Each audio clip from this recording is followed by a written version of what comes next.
Bien, bonjour à tous. Dans cette vidéo, je vais poursuivre le travail entamé dans deux vidéos précédentes concernant la prise en main du plugin Blender Beam au sein de Blender. Je rappelle que Blender Beam, c'est un logiciel qui permet de travailler sur de l'IFC natif. Je viens d'ouvrir la maquette IFC du bâtiment que l'on a commencé dans les précédentes vidéos directement depuis l'IFC. C'est-à-dire que je n'ai pas ouvert de fichier Blender, mais juste un fichier IFC. C'est à partir de là, donc je rappelle un peu ce qu'on avait fait dans les précédentes vidéos. Donc on avait créé des murs, on avait créé des fenêtres et des portes, des types de murs, des types de fenêtres et des portes. Donc on avait trois types de murs. Et puis nous avons aussi créé du mobilier dont on a ajusté la représentation 2D et 3D afin de créer un plan. Alors pour rappel, à droite nous avons les éléments du projet. Pour voir les différents dessins que l'on a créés, on peut aller dans la partie Drawings ici du quatrième onglet. Et si on active la vue, nous avons les représentations 2D des différents éléments qui apparaissent ici dans la maquette. Donc aujourd'hui, ce que je vais faire, c'est qu'on va continuer un peu dans cette veine. On va ajouter des annotations dans ce plan pour créer un dessin qui, je le rappelle, en fait, crée un fichier SVG qui sera dans le répertoire Drawings du projet. Ici, on n'a absolument aucune annotation ni cotation. Donc on va apprendre à afficher ça. On va aussi créer un ou deux niveaux dans cette maquette et créer une planche qui va être fabriquée, enfin en tout cas paramétrée dans Inkscape, le logiciel qui va vous permettre de gérer les sorties SVG de Blender Beam. Donc voilà, pour résumer ce que l'on va faire. Donc là, je vais commencer par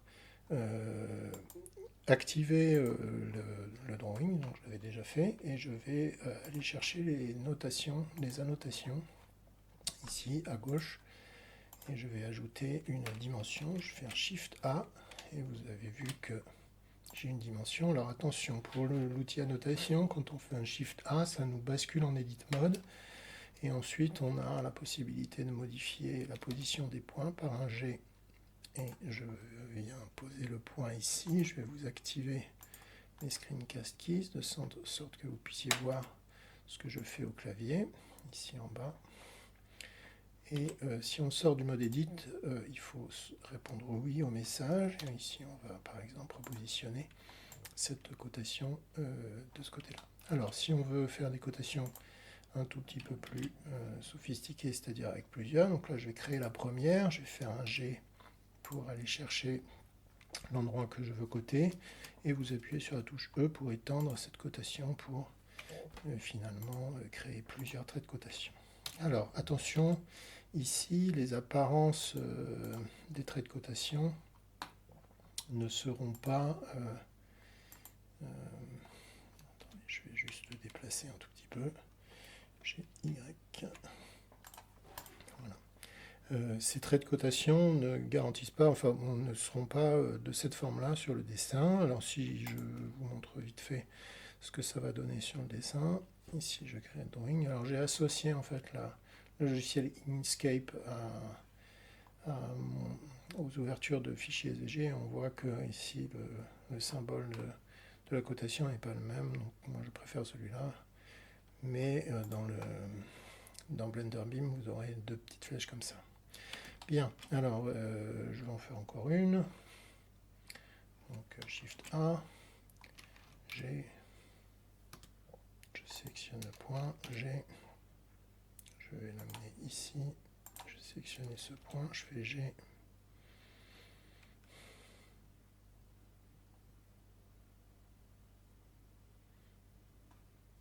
X. Là j'ai mes snaps qui ne fonctionnent pas comme je voudrais. Je vais prendre G, X, voilà, G, Y. Donc E pour faire une extrusion, Y, E, Y, Y. Et voilà. Donc là, on a créé des traits de cotation. Si je fais Create Drawing, je vais voir dans Inkscape le résultat de ce que je viens de faire. Alors, dans l'outil annotation, on a toute une liste assez longue d'éléments. Nous, on va utiliser par exemple du texte. Je vais faire un add. G pour afficher ce texte. Et là, si je passe en mode Edit texte, je vais pouvoir éditer le texte. Alors ici, j'écris salon, mais bon, ça, a priori, il faudrait mieux le faire avec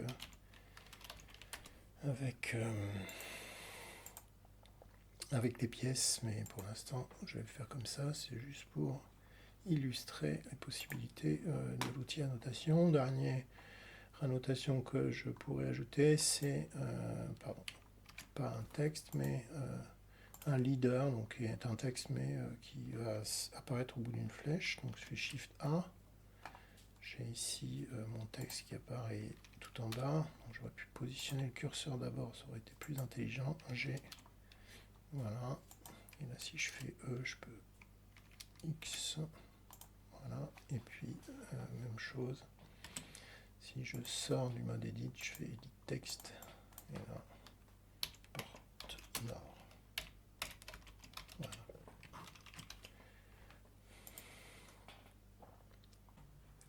Bien. Donc, nous voilà avec notre plan légèrement annoté. Nous allons passer à la création d'un étage. Alors, je vais commencer par me remettre en vue 3D et je vais sélectionner l'empty qui est sous IFC Building Storage, celui qui nous avait permis de renommer celui-ci. Je le sélectionne, je reviens dans la vue et si je fais un Shift D, Z-2,5 pour créer une copie de cet empty à 2,50 m en dessous. Et je vais nommer ce niveau sous-sol. Voilà. Je vais faire la même chose. Je fais Shift D, Z, mais cette fois-ci, je vais partir au-dessus. Je vais coller ici. Et je vais nommer cette nouvelle empty R+1. Voilà. Donc, me voici avec 2 étages vides créés. Nous allons prendre cette dalle et on va la dupliquer pour qu'elle atterrisse à l'étage du dessus. Je vais en profiter pour descendre légèrement l'ensemble des murs. Donc je vais sélectionner tous les murs.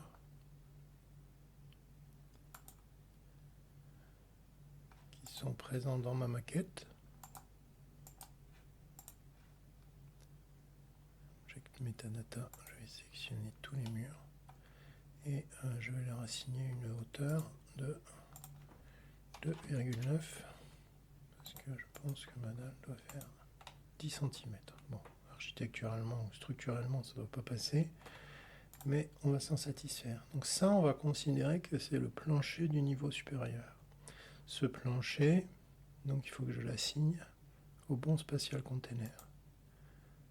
Donc pardon, je vais juste sélectionner ici, je vais descendre et je vais sélectionner R+1 et Assign Container pour l'assigner au container. Cette dalle n'est pas bien positionnée, enfin n'est pas de la bonne forme, il faut que je l'édite. Je fais un CTRL R pour ajouter un point, G, et en fait elle fait exactement la forme des murs. G,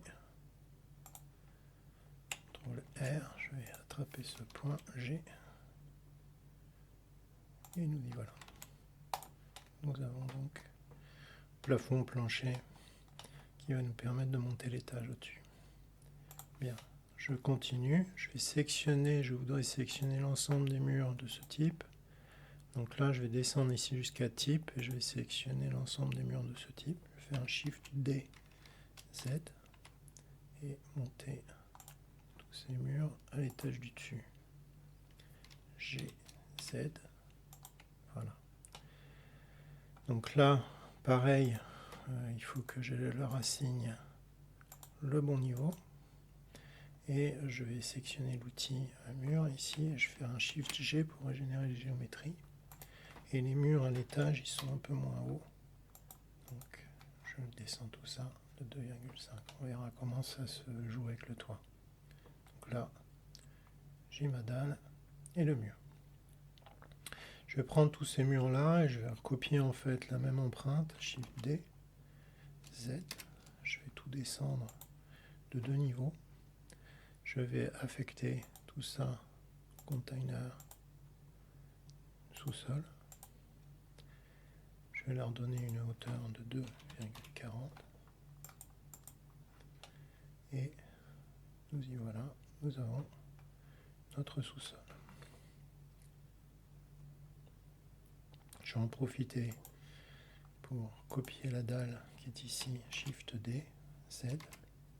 Et je vais la descendre également au sous-sol. Alors je suis parti un tout petit peu plus loin, parce que le snap sera plus facile à attraper en vue comme ceci. Voilà. Bien, donc maintenant que j'ai ça, je vais sauvegarder. Je vais vous montrer, je vais passer en vue plan et je vais créer en fait un plan pour chaque niveau. Donc R+1, je vais créer un plan et pour le sous-sol, je crée un plan.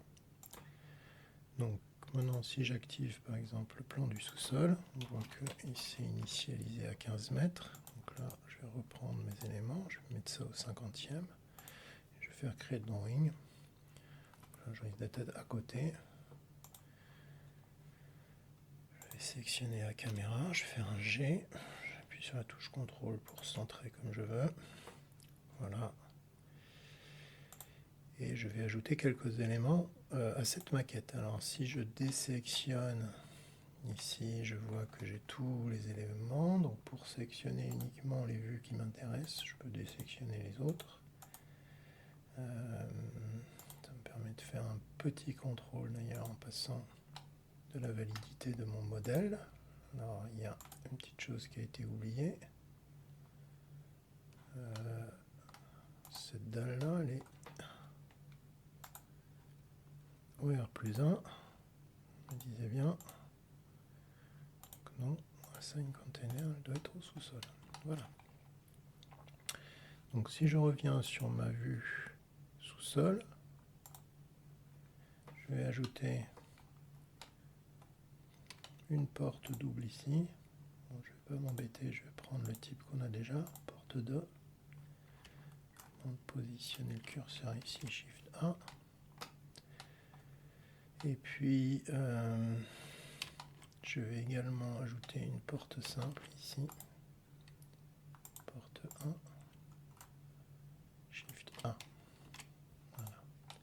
On voit que mes portes débordent un petit peu. Je ne sais pas si je peux régler ça uniquement sur les objets. C'est pas dit. On vérifiera tout à l'heure. Bien. Il ne faudrait pas que si je change la hauteur d'une de ces portes, ça vienne à changer la hauteur de la porte du dessus. Donc là, si je me remets en vue modèle, si je viens dans les géométries et que je descends jusqu'à la paramétrique géométrie, là je vois que j'ai une double swing door. Là, elle devrait faire 2,2 m. Voilà, et on voit que celle-ci a bougé. Donc ça, c'est pas bon. Ça veut dire qu'il faut qu'on crée un nouveau type de porte pour pouvoir gérer cette porte double, ce que je ne vais pas faire là, pour l'instant. Bien, donc nous avons créé un plan ici. Nous allons faire la même chose à l'étage. Je vais me remettre en vue comme ça. J'aimerais bien ajouter un meuble. Alors pour ça, je vais chercher dans les furniture type. Alors je pense que je sais que j'ai pas ce qu'il me faut. Alors ce qu'il va falloir faire, c'est donc ajouter un Project Library, aller chercher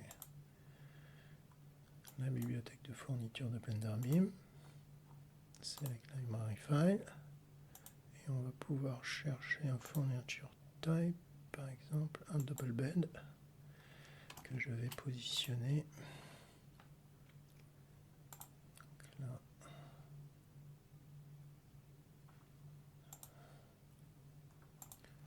Que je vais positionner ici, Shift A, R 90, moins 90, voilà. Alors pour ça, j'ai besoin, pour savoir dans quel sens il est lui, il faut que je fasse ça. Aïe, je vais me remettre ici.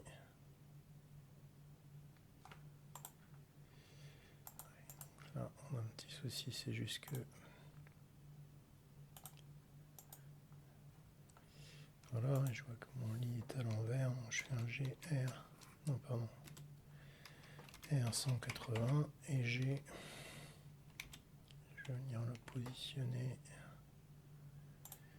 C'est son origine qui n'est pas très pratique à utiliser. Voilà.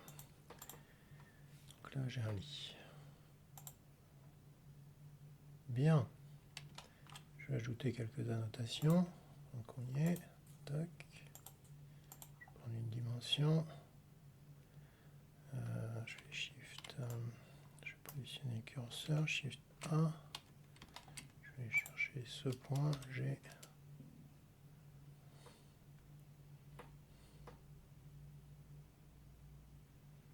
Y.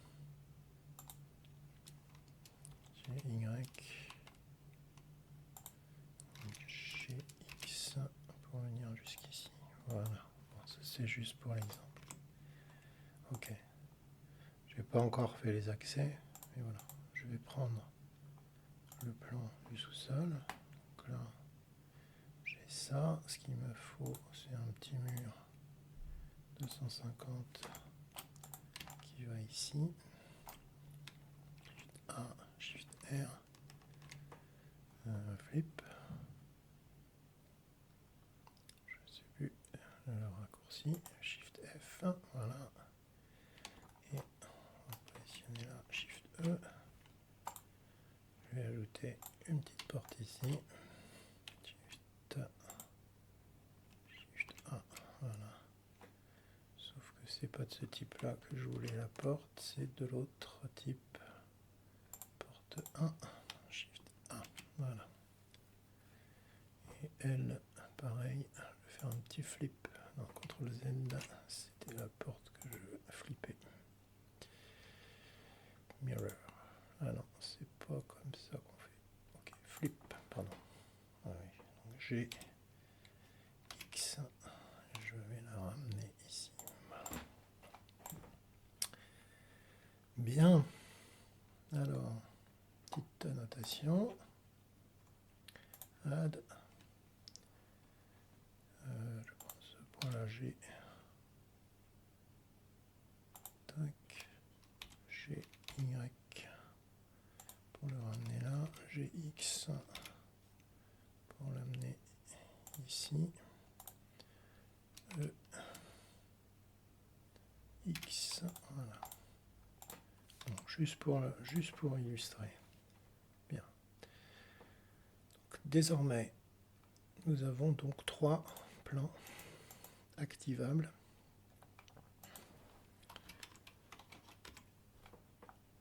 Alors, je vais tous les mettre au 50e. On peut faire un create drawing pour chacun de ces plans. Alors, celui-ci va être un peu décalé. Donc, je vais régler le problème ici. Sélectionner la caméra. Je déplace la caméra pour centrer.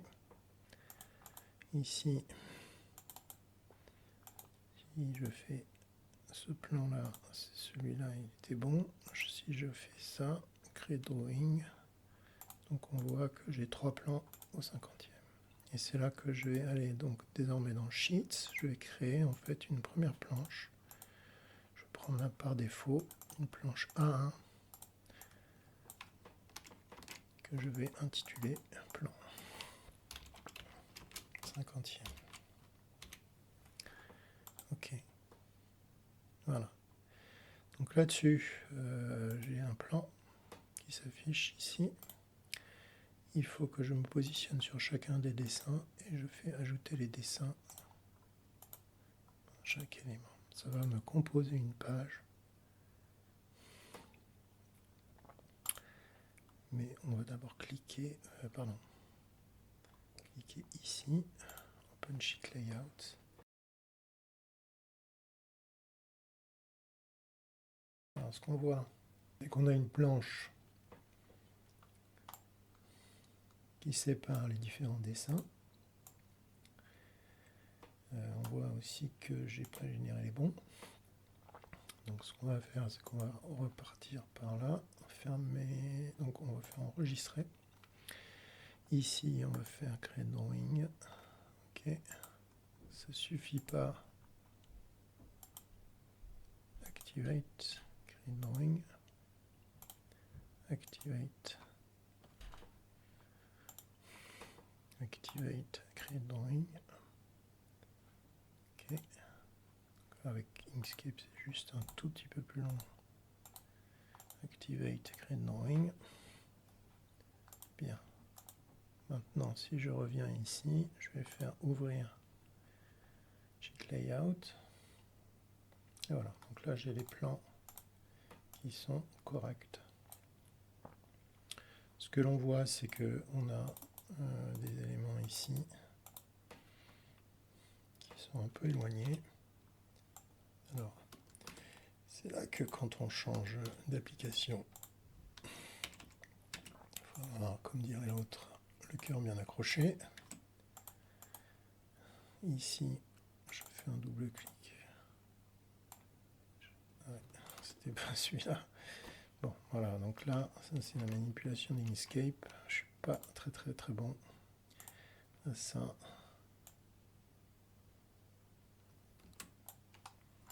Donc ça, verrouillé.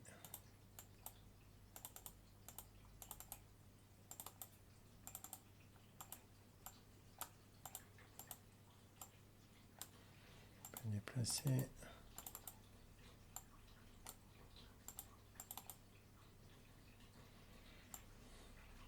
Voilà. Il faudra peut-être quand même que j'apprenne à m'en servir. C'est qu'on a encore des éléments name, scale. Voilà, donc ces éléments-là sont générés en fait lorsqu'on va cliquer sur Create Sheet. Et Create Sheet va aller assigner finalement à ces éléments les différents niveaux de choses dont on a besoin. Donc là, il se passe des petites choses que je comprends pas bien, mais on a R1, sous-sol, et puis là, rez-de-chaussée, pourquoi pas. Bien, bon bah, c'est déjà bien pour aujourd'hui. Merci.